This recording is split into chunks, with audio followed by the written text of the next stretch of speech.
Hi, I'm Tatiana from the Dolly Insider. Today, we're sewing our City Life Beanie Pattern. It's one of the most popular beanie patterns among buyers in our shop and a great beginner project.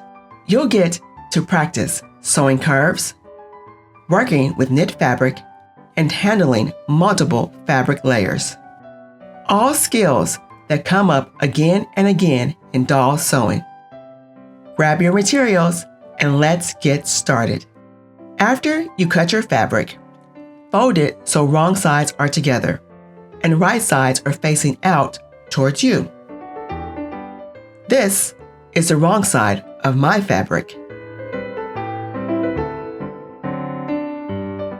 Place the two pieces right sides together. Pin, then sew around the curve.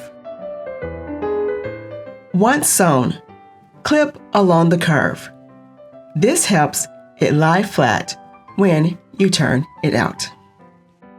Tuck the edges inside the cap. And now, you have a cute beanie for your doll.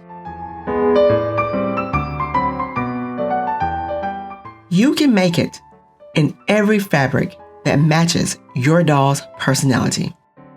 Leave a comment and let me know what pattern you would like to sew next. If you liked this video, don't forget to like and subscribe so you never miss a new tutorial. Thanks for watching, and I'll see you in the next one.